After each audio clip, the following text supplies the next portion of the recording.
Le titre du message aujourd'hui, c'est Saisissez le privilège. Saisissez le privilège, et le titre complet, c'est Saisissez le privilège du combat dans un désert spirituel. Donc c'est un sujet qui est très important pour nous, en tant que personnes en Suisse, mais pour les personnes en France et dans les personnes dans les pays francophones qui sont des déserts spirituels. Et vous pourrez vous dire, oui, mais pourquoi c'est un privilège? Pourquoi ce serait un privilège d'être dans un désert spirituel?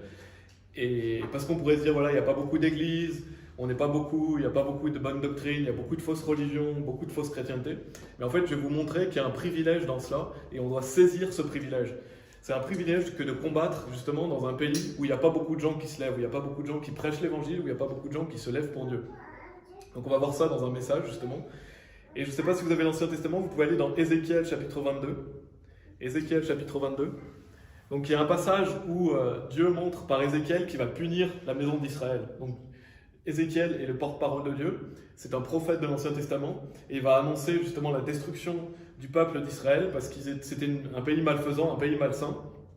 Et donc Ézéchiel parle de la part de Dieu. Et dans Ézéchiel chapitre 22, des versets 29 à 31, il est dit « Le peuple du pays a usé d'oppression et commis le vol et ont tourmenté le pauvre et le nécessiteux. Oui, ils ont opprimé l'étranger injustement. » Et donc ça, c'est Dieu qui parle. Et il dit « Et j'ai cherché un homme au milieu d'eux qui relèverait la clôture et qui se tiendrait sur la brèche devant moi pour le pays, afin que je ne le détruise pas, mais je n'en ai pas trouvé. C'est pourquoi j'ai versé sur eux mon indignation, je les ai consumés par le feu de ma colère, je leur ai rendu leur conduite sur la tête, dit le Seigneur. » Donc on voit ici dans ces versets qu'il n'y a personne qui se tient devant Dieu. Donc ça veut dire que Dieu a cherché un homme, il a cherché quelqu'un qui se tiendrait pour la brèche, devant lui pour le pays, mais Dieu dit j'ai trouvé personne. Et ça c'est triste parce qu'on voit que voilà, personne ne se lève pour Dieu dans la maison d'Israël, personne ne se tient devant Dieu. Et donc nous on a ce privilège d'être cette personne ou ces personnes qui se tiennent devant Dieu en Suisse. D'être ces personnes où Dieu, voilà, il y a quelqu'un qui se lève pour moi, il y a quelqu'un qui parle pour moi, et on doit être ces personnes, que ce soit en Suisse, en France, dans les pays francophones, dans les pays qui sont des déserts spirituels. Dieu cherche des personnes qui se tiennent debout pour lui. Et je veux qu'on soit ces personnes-là. Et il ne faut pas avoir cette attitude, justement, beaucoup de gens ont cette attitude de dire, voilà, il y aura toujours quelqu'un. Voilà, il y aura quelqu'un qui va le faire à ma place, je vais laisser faire quelqu'un d'autre, c'est pas forcément moi, c'est quelqu'un d'autre qui va le faire. Il ne faut pas qu'on ait cette attitude de croire qu'il y aura toujours quelqu'un qui va le faire, parce que c'est faux. On voit ici que personne ne se tenait devant Dieu. Donc n'ayez pas cette attitude de croire que toujours quelqu'un va le faire à votre place. En fait, faites-le vous-même. Si vous ne le faites pas, personne ne va le faire. Et on voit bien que c'est le cas, et on voit bien dans nos pays qu'il n'y a pas beaucoup de gens qui se lèvent pour Dieu. On voit bien en Suisse, est-ce que vous avez déjà rencontré des gens évangélisés dans la rue, avec vraiment l'évangile correct, qui font la bonne méthode? Il y en a presque jamais. Il y a des gens qui peut-être donnent des prospectus, qui donnent des bibles, mais ça c'est pas de l'évangélisation. L'évangélisation c'est de confronter les personnes, c'est de leur montrer ce que dit la Bible, c'est de prendre le temps avec les gens.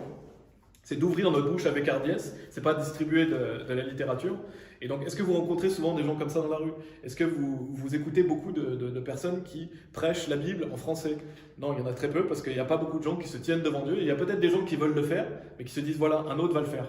Et je ne veux pas qu'on ait cette attitude de croire que quelqu'un d'autre va le faire à votre place. On voit qu'à l'époque d'Ézéchiel, personne, justement, s'est tenu devant Dieu. Et c'est triste parce qu'on doit être là pour défendre Dieu. On est là pour Dieu, on n'est pas là pour nous-mêmes. Donc on doit se tenir debout devant. Bien sûr, selon la volonté de Dieu. Et donc, il y a beaucoup à faire dans la francophonie, beaucoup à faire dans le monde francophone. Et donc, si nous, on ne le fait pas, qui va le faire? C'est ça la question qu'il faut se poser. Si moi, je ne fais pas ça, qui va le faire? Et dans un premier point, vous pouvez aller dans 2 Timothée chapitre 2. 2 Timothée chapitre 2, donc dans le Nouveau Testament.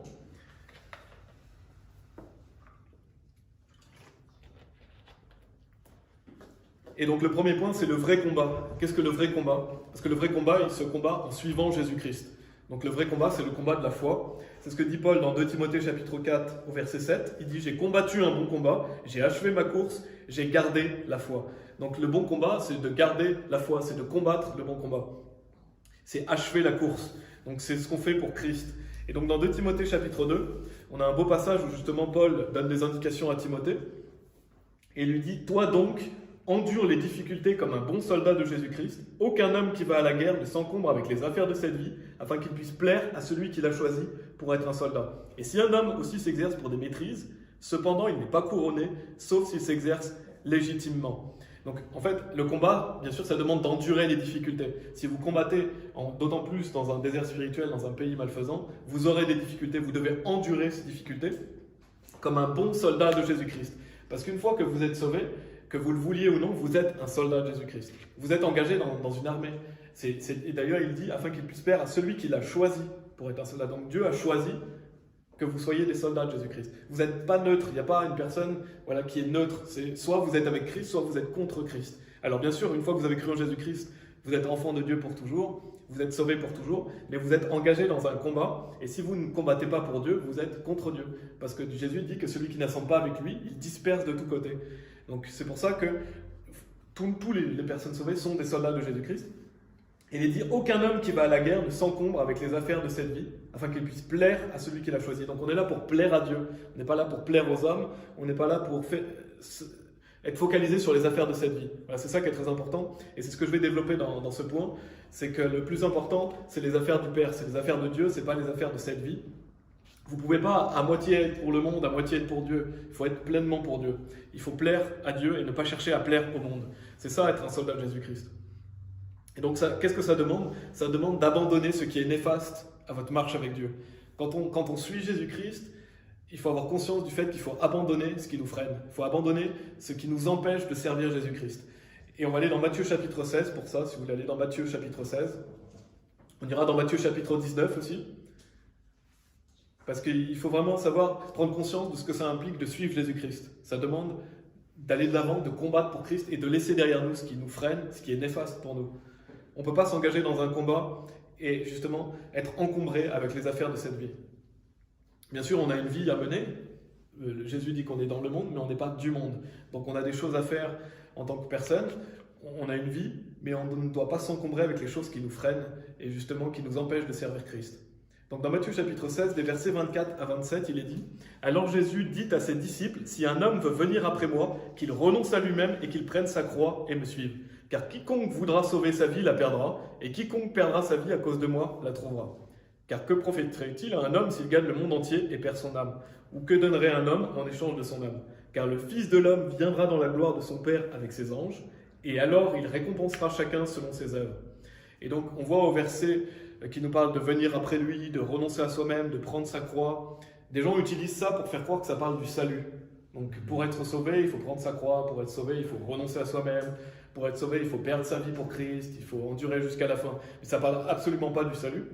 Il suffit de croire en Jésus-Christ pour être sauvé. Ça parle de la vie de disciple. Toutes les personnes sauvées ne sont pas des disciples de Jésus-Christ. Être disciple de Jésus-Christ, ça demande justement de venir après lui, de renoncer à soi-même. Et c'est quelque chose que malheureusement, peu de chrétiens font parce que Dieu veut qu'on fasse ça. Mais on a un libre arbitre. Il faut choisir volontairement de le faire. Et donc Jésus-Christ est clair. Il nous explique justement qu'est-ce que ça implique de le suivre. Comment on peut être un disciple. Si vous voulez venir après lui, vous devez renoncer à vous-même.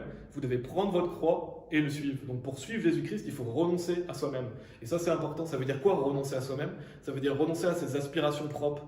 Renoncer à sa propre personne, à son soi en fait, pour justement faire la volonté de Dieu. Et ça demande beaucoup d'efforts parce que ça demande de renoncer à soi-même tout simplement. C'est quelque chose qui est très difficile à faire parce que vous devez vouloir ce que Dieu veut pour vous, pas ce que vous avez envie en fait.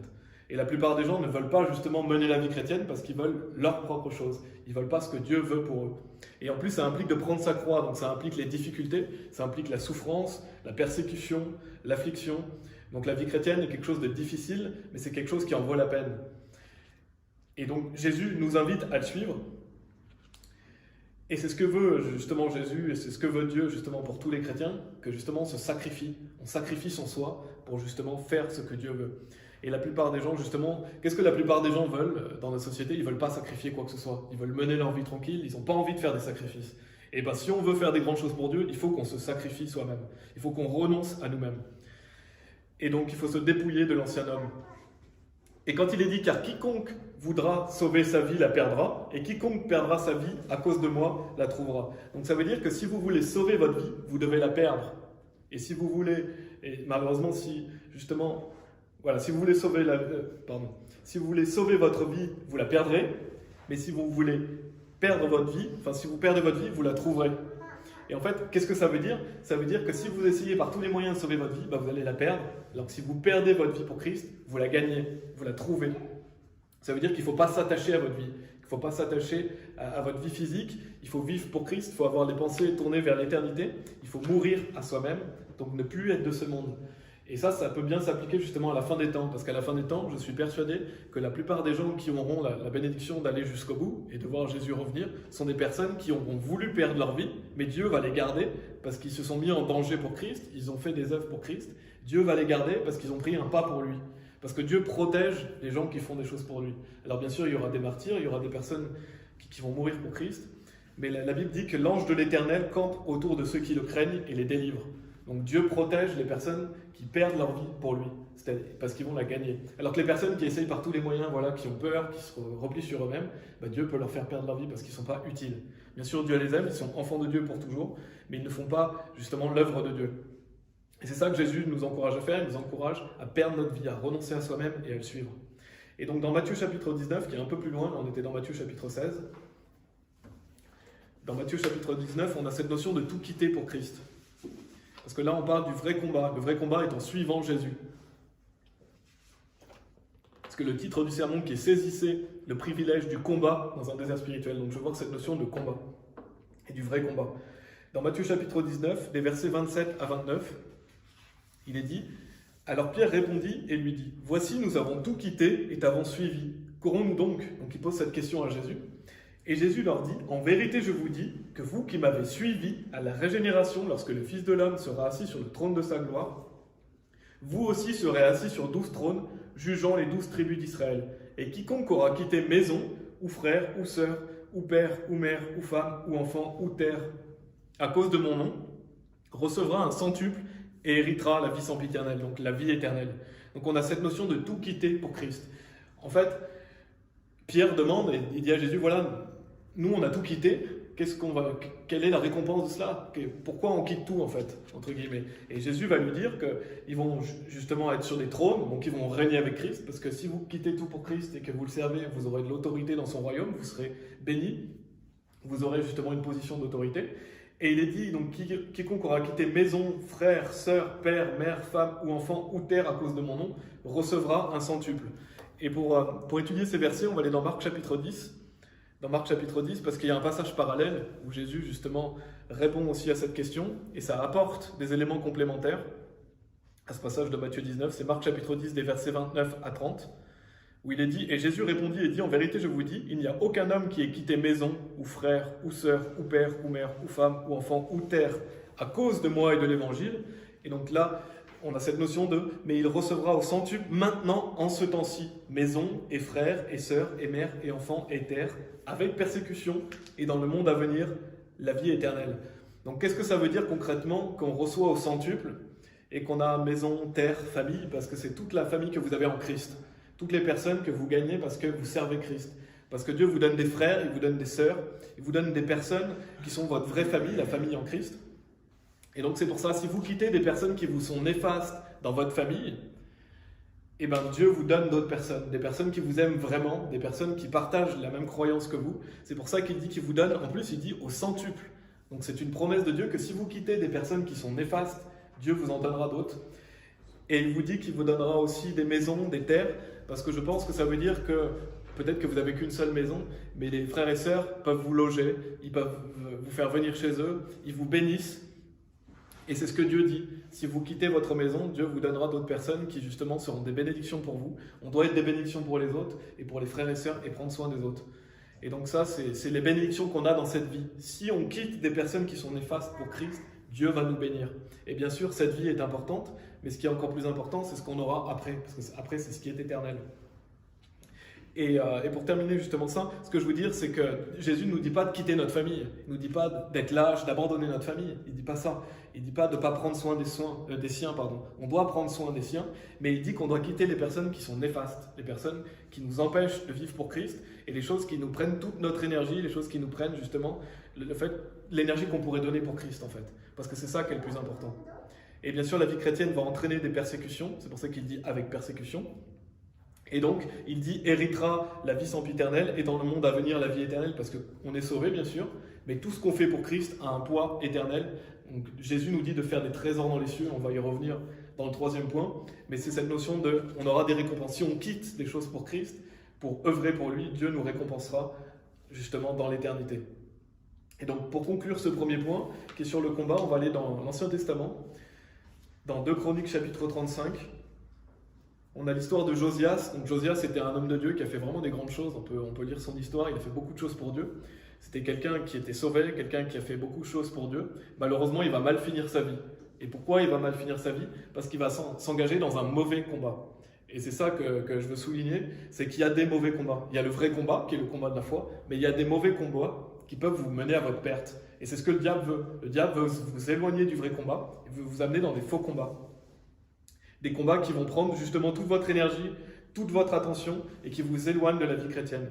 Et donc c'est dans 2 Chroniques chapitre 35, des versets 20 à 24, où on voit justement la fin de vie de Josias, où il est dit « Après tout cela, quand Josia eut réparé le temple, Nécho, roi d'Égypte, monta pour se battre contre Carchemish, près de l'Euphrate, et Josia sortit vers lui. Mais il lui envoya des ambassadeurs, disant « Qu'ai-je à faire avec toi, toi, roi du Juda? Je ne suis pas venu contre toi aujourd'hui, mais contre la maison avec laquelle je suis en guerre, car Dieu m'a commandé de me hâter. Désiste-toi d'intervenir contre Dieu, qui est avec moi, afin qu'il ne te détruise pas. » Néanmoins, Josia ne voulut pas se détourner de lui, mais se déguisa pour qu'il puisse se battre contre lui. Et il n'écouta pas les paroles de Nécho, qui venaient de la parole de Dieu, et il vint se battre dans la plaine de Megiddo. Et les archers tirèrent sur le roi Josia, et le roi dit à ses serviteurs « Emportez-moi, car je suis fort blessé. » Et ses serviteurs l'ôtèrent du chariot, et le mirent sur un second chariot qu'il avait, et le menèrent à Jérusalem, et il mourut, et fut enterré dans un des sépulcres de ses pères, et tous ceux de Juda et de Jérusalem menèrent deuil sur Josias. Donc on voit la fin de vie tragique de Josias, qui s'est mêlé d'un combat qu'il ne le regardait pas. Et pourtant Dieu l'avait averti, parce qu'il est dit que, justement, Nécho dit, voilà, il a envoyé des ambassadeurs, qui lui disent, voilà, désiste-toi d'intervenir contre Dieu qui est avec moi, afin qu'il ne te détruise pas. Donc c'est possible. Je ne sais pas si Dieu lui avait dit quelque chose, on ne sait pas vraiment. Tout ce qui est sûr, c'est qu'il lui a dit de ne pas venir. Josia, il en a fait qu'à sa tête, il s'est déguisé, et il est venu au combat, et il est mort. Et donc, il s'est engagé dans un combat qu'il ne le regardait pas. Et qu'est-ce que ça lui a coûté? La vie. Et sachez une chose, c'est que le diable, il veut que vous engagez dans des combats, peut-être des fois des combats qui vous regardent, mais des combats qui vont vous détruire. Et justement, il faut faire attention à ça, ces combats qui vont vous mener à votre perte. Et Josia, bien sûr, était quelqu'un d'obstiné et orgueilleux, parce qu'il s'est engagé dans quelque chose dans lequel il n'aurait pas dû aller. Et c'est intéressant de souligner qu'il est mort tué par des archers. Ça veut dire qu'il a reçu des flèches. Et ça m'a fait penser à Éphésiens chapitre 6, au verset 16, où il est dit « Par-dessus tout, prenons le bouclier de la foi, avec lequel vous serez capable de refouler tous les dards enflammés du malin. » Ça veut dire que le malin envoie des dards enflammés sur nous. C'est comme s'il tirait des flèches sur nous, parce qu'il veut nous détruire. Et justement, pour refouler, pour combattre, il faut prendre le bouclier de la foi. Et donc Josias, qui a été tué par des flèches, comme le diable peut envoyer des dards enflammés sur les enfants de Dieu, et ben Josias s'est engagé dans un mauvais combat. C'était pas un combat qui était pour la foi. Donc en fait, il avait baissé le bouclier de la foi, il s'est engagé dans quelque chose dans lequel il ne devrait pas aller, et il s'est fait tirer dessus. De même, nous, quand on ne prend pas le bouclier de la foi et qu'on s'engage dans des faux combats, le diable vient pour nous détruire et vient pour nous envoyer des dards enflammés. Donc c'est pour ça qu'il faut faire très attention, c'est dans le combat de la foi qu'on doit combattre, dans ce qui permet d'avancer le royaume de Dieu, pas dans ce qui est justement quelque chose qui est contre Dieu, ou quelque chose dans lequel le diable veut prendre toute votre énergie. Il veut vous détourner du vrai combat, il veut vous faire chuter. Et ça c'est très important parce que la vie chrétienne est un combat. Et donc ça c'est le premier point. Maintenant le deuxième point, c'est que si vous ne le faites pas, si vous ne vous engagez pas dans un combat spirituel ici, dans nos pays, qui va le faire ? C'est important de vous demander, si je ne vais pas combattre pour la Suisse, par exemple, si je ne vais pas combattre pour la France, qui c'est qui va le faire? Et la réponse, c'est bien souvent personne. On voit dans Ézéchiel que personne se tenait devant Dieu. Donc c'est à nous, justement, de se tenir pour le pays, devant Dieu. Et on va aller dans l'Ancien Testament pour parler de David et Goliath, dans 1 Samuel chapitre 17. Simplement, je vais lire un verset. Donc, c'est le passage de David et Goliath, bien sûr, cette célèbre histoire de l'Ancien Testament où David va défaire Goliath. Et donc dans 1 Samuel chapitre 17 au verset 26, il est dit « Et David parla aux hommes qui étaient avec lui, disant « Que fera-t-on à l'homme qui aura tué ce Philistin ?» Donc David demande « Qu'est-ce qu'on va faire à cet homme qui aura tué ce Philistin ?» Donc ce Philistin c'est Goliath. Et qui aura ôté l'outrage de dessus Israël. Car qui est ce Philistin incirconcis pour qu'il lance un défi aux armées du Dieu vivant? Et je trouve que c'est vraiment un verset magnifique qu'on doit garder à l'esprit. Parce que David, en voyant cet homme qui outrageait Dieu, disait « Mais qui est cet homme, justement, pour insulter les armées du Dieu vivant ?» Et on a tous des Goliaths dans notre vie. on peut donner justement une application spirituelle. Bien sûr, là c'était un combat physique, David allait combattre physiquement. Nous on n'est pas dans un combat physique, on est dans un combat spirituel. Mais le Goliath, ça peut être le pays dans lequel on est. On pourrait voir la Suisse ou les pays malsains et malfaisants dans lesquels on est comme des Goliaths, parce que c'est quelque chose qui peut faire peur, c'est quelque chose qui est impressionnant. C'est quelque chose où on se dit, voilà, j'arriverai pas à combattre. Mais déjà, il faut savoir que c'est Dieu qui va combattre pour vous, comme il a donné la victoire à David. Et en plus, on doit s'engager justement dans ce combat contre les Goliaths. Et le Goliath des pays francophones où il n'y a personne qui se lève. Parce que là, si David n'était pas intervenu, qui l'aurait fait?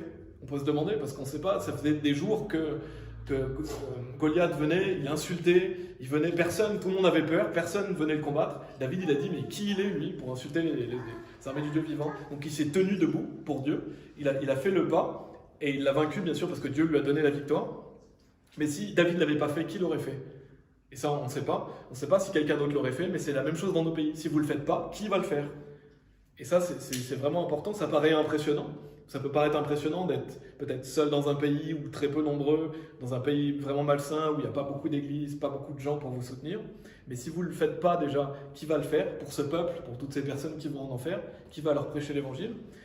Et il faut savoir que c'est Dieu qui est plus fort. C'est Dieu qui va vous donner la victoire. Ce n'est pas par vos propres forces que vous allez défaire Goliath, c'est par l'Esprit de Dieu. Donc une seule personne peut faire toute la différence dans un pays. Et des personnes vont s'ajouter, parce que Dieu va vous bénir, et Dieu va faire grandir si c'est sa volonté. Et donc, il ne faut pas avoir peur, il faut justement laisser Dieu agir avec nous. C'est un combat de la foi. En fait, qu'est-ce que David a fait? Il a eu confiance que Dieu lui donnerait la victoire si c'était la volonté de Dieu. Il a pris un pas pour Dieu par la foi, en fait. C'est la foi qui fait toute la différence. En fait, c'est avoir confiance que Dieu, justement, va vous donner la victoire, et que de toute façon, vous ne pouvez que gagner. Une fois que vous êtes en Christ, la mort est un gain. Vous mourrez pour Christ, vous serez récompensé. Vous vivez pour Christ, vous serez récompensé. Donc la seule chose qui, justement, n'est pas bonne pour un chrétien, c'est de chuter. Mais si vous combattez pour Christ, vous ne pouvez pas perdre. Et on va aller dans Ésaïe chapitre 6 aussi. Ésaïe chapitre 6 au verset 8, je vais simplement le mentionner. Vous pouvez aller dans Jérémie chapitre 33, si vous allez dans l'Ancien Testament. Jérémie chapitre 33, je vais mentionner Ésaïe chapitre 6, au verset 8, où il est dit « Et j'entendis aussi la voix du Seigneur qui disait « Qui enverrai-je et qui ira pour nous ?» Puis je dis « Je suis ici, envoie-moi. » Donc justement Dieu demande « Mais qui va y aller pour moi ?» Donc là c'est la question qu'on peut se poser. Qui va prêcher l'évangile dans les pays dans lesquels on est? Et on doit avoir justement cette attitude qui est vraiment belle d'Ésaïe « Je suis ici, envoie-moi. » Et peut-être qu'il ne savait pas comment il allait y arriver, mais il était prêt. Il se tenait là, il disait « Vas-y, moi je veux le faire. » Et c'est ça qu'on doit avoir comme attitude. C'est par la foi. Parce que bien sûr, on ne sait pas ce qui va arriver, mais il a pris ce pas et je suis ici, envoie-moi. Donc dites à Dieu, voilà, je suis là, envoie-moi. Je suis là, je me tiens pour toi, j'ai confiance, envoie-moi. Et une seule personne peut faire de grandes choses pour Dieu. On doit avoir cette attitude. Parce que qui va aller prêcher l'évangile si on n'y va pas? Si vous n'allez pas prêcher l'évangile, qui va y aller? Et on doit avoir cette attitude de voilà, je suis là, Seigneur, envoie-moi, utilise-moi, mets les bonnes personnes sur mon chemin. Et la vie chrétienne, c'est une course qui est jusqu'à la fin, c'est pas simplement pendant un an, c'est pas une mode, c'est une vie. Dans Jérémie chapitre 33, les versets 2 et 3, qui sont justement des versets encourageants, il est dit « Ainsi dit le Seigneur, son Créateur, le Seigneur qui l'a formé pour l'établir. Le Seigneur est son nom. » Donc qu'est-ce que dit Dieu? Il dit « Appelle-moi et je te répondrai, et je te montrerai de grandes et puissantes choses que tu ne connais pas. » Donc Dieu va vous répondre si vous l'appelez. Si vous dites « Voilà Dieu, je suis là, envoie-moi », il va vous répondre. Et en plus, il est dit qu'il vous montrera de grandes et puissantes choses que tu ne connais pas. C'est vraiment un verset puissant qui montre que Dieu va vous montrer des choses que vous ne connaissez pas, des choses que vous ne vous y attendez même pas. Parce que Dieu veut faire des grands exploits dans votre vie. Dieu veut que vous puissiez récompenser. C'est sa volonté de vous récompenser, bien sûr, selon sa volonté. Et on a nos propres forces et nos propres faiblesses. Bien sûr, Dieu connaît nos limites. Mais on doit avoir ce désir de vouloir faire des choses pour Dieu. Et justement, ce privilège qu'on a, nous, dans notre pays, ou dans d'autres pays, c'est qu'on peut faire de grandes choses pour Dieu. Parce qu'il n'y a pas beaucoup de gens qui se lèvent pour Dieu. Et ça, c'est un privilège. Parce que dans certaines églises, ils sont des centaines, ils ont beaucoup de personnes, c'est beaucoup plus facile. Bien sûr, c'est plus facile. C'est plus facile d'être dans une église où il y a plus de personnes, où tout est déjà bien organisé, quelqu'un vous envoie prêcher l'évangile, tout est bien fait, et vous vous retrouvez avec beaucoup de frères et sœurs, vous avez beaucoup plus de chrétiens.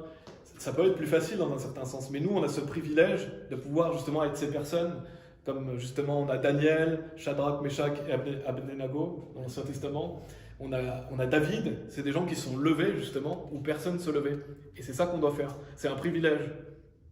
On doit avoir ce privilège en fait. Parce qu'ici on est temporaire, Après, c'est éternel. Donc si vous vous levez, et c'est ce qu'on verra dans le troisième point, pour Dieu dans des pays comme le nôtre, vous aurez des récompenses. Et les récompenses seront d'autant plus grandes que vous avez eu des difficultés, que vous avez justement souffert pour Christ. Et donc on voit notamment Paul dans dans le Nouveau Testament qui a fait beaucoup de choses pour Christ. Un seul individu peut faire beaucoup de choses, c'est le cas de Paul. Et dans Éphésiens chapitre 3, vous pouvez y aller si vous voulez, Éphésiens chapitre 3. En fait, toutes les personnes de l'Ancien Testament sont des êtres humains comme nous. Ils n'avaient pas forcément des choses spéciales. Moïse disait qu'il avait de la peine à parler. Jérémie disait qu'il n'est qu'un enfant. Et des personnes qui n'avaient pas de talent en particulier. Et simplement, ils étaient là. Ils avaient confiance et ils se disaient, voilà, je suis là, Dieu, utilise-moi. Ils avaient une vision pour leur vie, en fait. C'est ce que je veux vous encourager à avoir, c'est avoir une vision pour votre vie. Vous n'avez qu'une seule vie dans ce corps physique. Il faut que vous ayez une vision pour votre vie. Donc dans Éphésiens chapitre 3, il est dit maintenant à celui qui est capable de faire extrêmement au-delà de tout ce que nous demandons ou pensons, selon le pouvoir qui agit en nous, à lui soit gloire dans l'Église par Christ Jésus, à travers tous les âges, monde sans fin. Amen. Et donc on voit que Dieu est capable de faire extrêmement au-delà de tout ce que nous demandons ou pensons. Donc ce que vous demandez à Dieu, Dieu peut faire extrêmement au-delà de ça. C'est pour ça que le ciel est la limite. Il n'y a pas de limite à ce que vous pouvez faire pour Dieu. Bien sûr, c'est toujours selon la volonté de Dieu qu'il faut demander, en restant humble, en voulant faire ce que Dieu veut qu'on fasse. Mais Dieu, il peut faire de grandes choses à travers vous si vous voulez prendre ce pas. Si vous prenez ce pas de foi et lui dire « Je suis ici, utilise-moi ». Et c'est ça que je veux pour chaque personne. Si chaque personne faisait ça, il y aurait de grandes choses qui seraient faites pour Dieu dans tous les pays francophones. Parce qu'il y a peu de gens qui se lèvent dans les pays francophones. Et tout en restant humble et en sachant que c'est par la grâce de Dieu, en fait, il faut vous dire une chose, c'est que vous êtes l'espoir du pays dans lequel vous êtes. Là, les personnes qui sont là, on est l'espoir de la Suisse. Pourquoi on est l'espoir de la Suisse? Parce que si on ne va pas le faire, personne ne va le faire. Et parce qu'on est la lumière du monde. Et c'est pareil dans tous les pays francophones, on est l'espoir de notre pays en fait. Si vous ne le faites pas, les pays vont aller, bien sûr déjà, tous les pays vont direct en enfer. On voit le monde est de plus en plus perverti et malsain. Mais si vous ne vous levez pas pour ces pays, ça va être pire. Et personne ne pourra écouter l'évangile. C'est pour ça qu'on est l'espoir en fait, on est l'espoir des personnes. Parce que la seule chose qui peut aider une personne, c'est le salut. Si la personne n'est pas sauvée, sa vie est vaine. C'est pour ça qu'on est l'espoir des pays francophones. On doit se lever. Et chaque individu est unique et essentiel. Vous êtes unique en fait. Dieu ne peut pas vous remplacer par quelqu'un d'autre. Vous avez des choses que Dieu veut que vous fassiez et que seuls vous pouvez faire. Il y a des personnes qui attendent l'évangile de vous. Bien sûr, la parole de Dieu peut toucher n'importe qui. Il y a des personnes à qui je peux aller parler, qui ne se convertiront pas, et il y a des personnes vers une autre personne pour aller vers la même personne, et elle pourrait se convertir. Parce que vous êtes unique, Dieu va utiliser justement le fait que vous êtes unique. Et c'est dit dans Philippiens chapitre 2, au verset 15, « Afin que vous puissiez être irréprochables et inoffensifs, les fils de Dieu, irrépréhensibles au milieu d'une nation tordue et perverse, parmi laquelle vous brillez comme des lumières dans le monde. » Donc on sait on est dans une nation tordue et perverse. On le sait que la plupart des pays sont des nations tordues et perverses. Mais ce n'est pas là-dessus qu'on doit se focaliser. On doit se focaliser sur briller comme des lumières. Briller comme des lumières dans le monde. Nous, on doit mettre notre énergie et notre pensée à prêcher l'évangile. Le monde va aller de plus en plus mal, c'est sûr. Nous, on doit juste se focaliser à servir Dieu. Et plus la place est noire, plus la lumière va briller. Donc c'est pour ça que vous avez un privilège aussi, parce que si vous brillez la lumière de Christ dans un pays sombre, eh ben vous aurez d'autant plus d'impact sur les gens. Et c'est par l'évangile, mais c'est par votre vie quotidienne aussi, c'est par tout ce que vous faites pour Christ. Vous êtes une lumière dans le monde. Et je vais revenir sur le titre qui dit « Saisir le privilège ». Saisissez le privilège. Saisir, ça veut dire s'emparer d'eux. Ça veut dire s'accrocher, s'agripper. Donc en fait, vous devez vous emparer de ça. Vous devez étreindre ce privilège. Vous ne devez pas vous plaindre en vous disant « Ah, mais pourquoi je ne suis pas plutôt, par exemple, dans une église qui serait beaucoup plus facile ?» Non, agrippez, empoignez ce privilège, saisissez-le et vivez pour Christ, justement, dans ces pays où il est peu prêché. Faites de grandes choses pour Dieu, levez-vous. Et bien sûr, si Dieu, selon la volonté de Dieu, si vous priez pour que la volonté de Dieu soit faite, vous verrez ce qui se passe dans votre vie. Mais ayez cette pensée de vous emparer de ce privilège que vous avez. Et bien sûr, je veux vraiment balayer l'idée de votre esprit de vous dire que quelqu'un d'autre va le faire. Parce que si vous ne le faites pas, peut-être que personne ne va le faire. On l'a vu dans plusieurs passages de la Bible. Et ça, ce n'est pas la faute de Dieu. Ce n'est pas la faute de Dieu que, par exemple, dans un pays, personne prêche l'évangile. C'est la faute des hommes. Parce que Dieu, il nous l'a dit de le faire. Il nous a donné des commandements clairs d'aller prêcher l'évangile. Dieu nous a dit d'aller enseigner les nations. Donc Dieu nous a déjà tout dit, en fait. Si Christ n'est pas prêché dans les pays, c'est notre faute. C'est pas de la faute de Dieu. Dieu, il a dit de le faire. Donc si personne se lève dans un pays, comme par exemple à l'époque d'Ézéchiel, c'est de la faute des hommes. Dieu n'y est pour rien. C'est pas de sa faute si personne va prêcher l'évangile. Et nous, on doit faire en sorte que cela change. Si on n'élève pas notre voix, malheureusement, les gens vont aller en enfer. Et donc dans Hébreux chapitre 11, on a bien sûr tous les célèbres, entre guillemets, les héros de la foi. Et on a des personnes qui ne sont même pas nommées. Des personnes, on ne connaît pas leur prénom, on ne connaît pas leur nom, on ne connaît pas ce qu'ils ont fait. Et on peut prendre part justement dans ces célèbres personnes qui ont fait des choses pour Dieu, qui sont levées pour Dieu. La Bible dit comme des inconnus et cependant bien connus. Donc en fait, nous, on est comme des inconnus. Parce que peu de gens nous connaissent. On peut être vu comme des personnes bizarres, on peut être vu comme des personnes qui perdent leur vie. On n'est pas des gens forcément connus. Mais on est bien connus, parce qu'on est bien connus de Dieu, et parce qu'on a cette opportunité justement de gagner des récompenses dans le ciel. Et c'est ça qui est important. Peu importe si on est connu ou pas sur cette terre, le plus important, c'est d'être connu au ciel. Donc le troisième point, il va être un peu plus court, mais allez dans Matthieu chapitre 6. Donc le premier point, on a vu ce que c'était que le vrai combat, c'est le combat de la foi. On a vu que combattre pour Christ, ça demande d'abandonner ce qui est néfaste. Ça demande justement de le suivre, de renoncer à soi-même. On a vu un exemple justement d'un faux combat, malheureusement, de vous engager dans un combat qui va à votre perte. C'est pas ce que Dieu veut. On a vu dans un deuxième point que si vous ne le faites pas, qui va le faire? C'est une bonne question à se poser. Et ça devrait vous encourager justement à le faire, que Dieu peut faire de grandes choses à travers vous, que vous êtes unique et vous êtes essentiel pour le royaume de Dieu. Dieu a un plan pour vous. Il a des choses qu'il veut faire par vous, mais pour ça, ça demande justement de vous lever, de vous tenir debout et de dire à Dieu que vous êtes là et que vous voulez le servir. Et le troisième point, c'est le fait de se faire des trésors dans les cieux. Parce que si on saisit ce privilège qu'on a justement de combattre dans un désert spirituel, nos récompenses dans les cieux seront grandes. Et c'est ce qui est le plus important. Est-ce que c'est important de s'amasser des choses sur terre? Ça va tout disparaître un jour. Ce qui est important, c'est de vous amasser des trésors dans les cieux. Et c'est ce qui est dit dans Matthieu chapitre 6. Si vous allez dans Matthieu chapitre 6, parce que Dieu va nous récompenser selon nos œuvres. Dieu est le juste juge, c'est-à-dire qu'il voit tout ce qu'on vit, il voit tout ce qu'on traverse, il voit les choses qu'on fait pour lui. Donc Dieu étant le juste juge, il nous récompensera justement selon ce que l'on a enduré pour lui, ce que l'on a fait pour lui. Et on a cette opportunité justement, nous, dans ces pays, d'être grandement récompensés par Dieu. Donc c'est dit dans Matthieu chapitre 6, des versets 19 à 21. C'est Jésus lui-même qui le dit. Il nous dit « Ne vous amassez pas des trésors sur la terre où les mythes et la rouille détériorent et où les voleurs enfoncent et volent, mais amassez-vous des trésors au ciel où ni les mythes ni la rouille ne détériorent et où les voleurs ne fracturent ni ne volent, car là où est votre trésor, là aussi sera votre cœur. » Et donc on voit que Dieu nous dit de nous amasser des trésors dans le ciel. Donc c'est très bien d'avoir cette volonté d'avoir des trésors au ciel. C'est très bien de vouloir être récompensé par Dieu. Bien sûr, toujours encore une fois, c'est selon la volonté de Dieu, mais c'est ce qu'on doit désirer. On doit désirer amasser des trésors dans le ciel, pas sur cette terre, parce qu'ici c'est temporaire. Et il dit, car là où est votre trésor, là aussi sera votre cœur. Ça veut dire que votre cœur suit le trésor. Si votre trésor est au ciel, votre cœur va suivre ça. Si votre trésor est sur la terre, votre cœur va suivre ça. Donc en fait, là où vous placez votre trésor, votre cœur, il va suivre.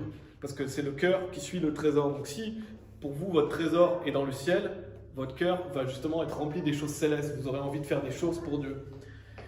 Et des choses qui ont un poids éternel.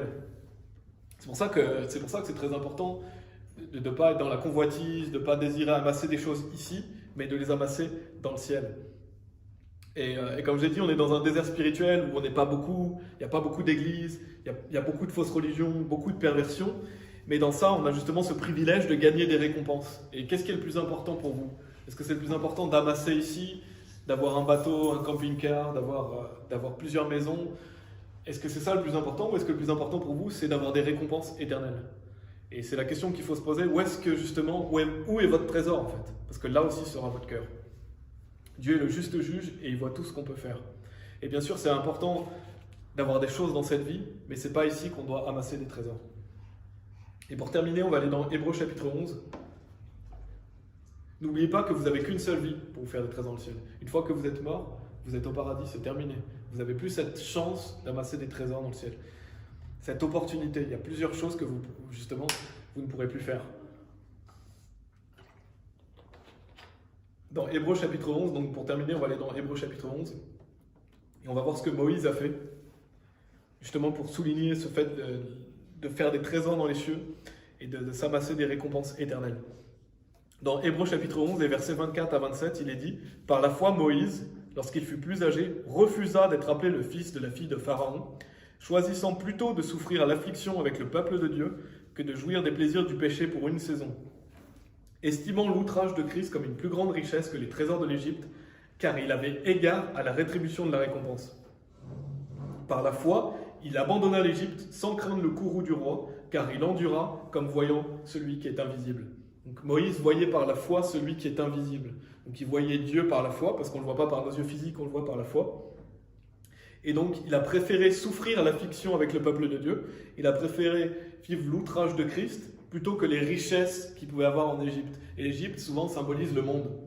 Donc ça veut dire que Moïse préférait l'outrage de Christ, il préférait vivre l'affliction, la souffrance, parce qu'il avait égard à la rétribution de la récompense, plutôt que d'avoir des richesses comme il pouvait en avoir en Égypte. Et c'est ça qu'on doit vouloir. On ne doit pas vouloir les richesses du monde, on doit vouloir justement avoir égard à la rétribution de la récompense. Ayez une vision pour votre vie et il faut désirer vouloir avoir des récompenses. Parce qu'un jour, vous allez aller au paradis, c'est sûr, si vous avez cru au Jésus-Christ, vous serez au paradis, vous allez passer au tribunal de Christ et vous serez récompensé pour ce que vous avez fait. C'est certain qu'un jour, ça va arriver. Et bien Moïse, il a préféré justement ces richesses éternelles plutôt que les richesses qu'il pouvait avoir temporairement. Et c'est ça qu'on doit vouloir. Parce que je ne sais pas si on aura des regrets ou pas au paradis, mais une chose est sûre, c'est qu'on ne pourra jamais regretter d'avoir fait des choses pour Christ. Parce que quand vous verrez la beauté des récompenses éternelles et la joie que vous allez avoir d'avoir des récompenses au ciel, c'est pas comparable avec ce qu'on a maintenant. Et ça, on peut le voir que par la foi. Des fois, on est découragé, mais si vous voyez toujours par la foi ce qui vous attend, alors ça encourage et ça donne envie de continuer. Et donc, c'est justement ce qu'a fait Moïse. Et il a préféré lâcher le luxe, les richesses de l'Égypte et aller vivre l'affliction pour justement Christ, souffrir l'affliction avec le peuple de Dieu, parce qu'il savait ce qu'il attendait en fait, il l'a vu par la foi. Et c'est pareil pour nous, on ne verra pas physiquement, mais c'est par la foi qu'on peut voir ces choses. Donc en conclusion de ce message, saisissez le privilège du combat dans le pays dans lequel vous êtes. Parce que de toute façon, la plupart des pays maintenant sont malsains, la plupart des pays francophones sont des déserts spirituels, il y a très peu de gens qui servent Christ, il y a beaucoup de faux prophètes, il y a très peu, le vrai évangile est très peu présent, mais saisissez cette chance et voyez que vous avez de la chance en fait. Croyez pas que justement, ah mince, c'est vraiment une malédiction, je suis dans un mauvais pays. Non, vous avez la chance de vous tenir debout devant Dieu. Vous pouvez être cette personne qui se tient comme David face à Goliath, ou justement être cette personne. Et c'est triste parce que ça me rend toujours triste quand je vois que Dieu dit, je cherche quelqu'un mais il n'y a personne. C'est triste quand on pense à Dieu parce que Dieu est justement le Tout-Puissant. On aime Dieu. Et justement, on se dit, mince alors personne n'était là pour lui. Et on doit être ces personnes qui sont là pour lui. Parce que Dieu nous utilise pour notre vie sur terre. Si vous n'allez pas prêcher l'évangile, Dieu ne va pas le faire à votre place. C'est à vous de le faire en fait. C'est pour ça que c'est notre responsabilité. Si les gens n'entendent pas l'évangile, c'est de votre faute, c'est pas de la faute de Dieu. Dieu nous a dit d'aller le faire. Et Jésus nous a montré l'exemple en plus. Parce que quand il était sur terre, il a cessé de prêcher l'évangile. Même jusqu'à ses derniers souffles, il a gagné quelqu'un. Il a gagné le voleur à côté de lui. Donc on voit que Jésus nous a montré l'exemple de ce que c'est que justement de prêcher l'évangile. Et donc on doit avoir de la compassion pour les personnes perdues aussi, ça c'est motivant d'avoir de la compassion pour le pays dans lequel vous êtes, pour les personnes qui justement ne connaissent pas la vérité. Si vous ne leur dites pas, ces personnes-là ne seront pas sauvées. Et donc pour terminer, je vais finir par ça, par Jérémie qui dit « Appelle-moi et je te répondrai et je te montrerai de grandes et puissantes choses que tu ne connais pas. » Ça c'est Dieu qui le dit. On va prier. Merci Seigneur pour ce privilège, parce qu'il n'y a que par la foi qu'on peut voir qu'on a un privilège d'être dans des pays comme le nôtre, parce que c'est pas facile. Et on passe tous par des difficultés, et bien sûr qu'on aimerait être plus nombreux, et j'espère qu'on sera plus nombreux, parce que c'est ce que tu veux, bien sûr, Seigneur. Tu veux qu'on puisse porter beaucoup de fruits, et tu nous as demandé de prier pour que des personnes se rajoutent à nous. Donc je prie pour ça, on prie pour ça, et je prie pour que les personnes qui ont entendu ce message saisissent ce privilège qu'ils ont de pouvoir être ambassadeurs pour Christ, de vivre pour toi, de s'amasser des trésors dans le ciel et de ne pas s'amasser des richesses ici sur terre qui vont disparaître un jour. Et ça, c'est par la foi, Seigneur. Ça peut être effrayant, Goliath devait certainement être effrayant, mais David y est allé parce qu'il savait en qui il avait confiance. Et nous, je prie pour qu'on ait confiance en toi parce que tu peux nous donner la victoire surtout. Et de toute façon, on a déjà tout gagné en Jésus-Christ grâce à toi. Et on prie pour que les pays francophones puissent entendre l'évangile et qu'on puisse être une part de cela. Parce que tu as dit qu'à la fin des temps, l'évangile sera prêché parmi toutes les nations, donc qu'on puisse avoir cette bénédiction d'en faire partie. Au nom de Jésus-Christ, Amen.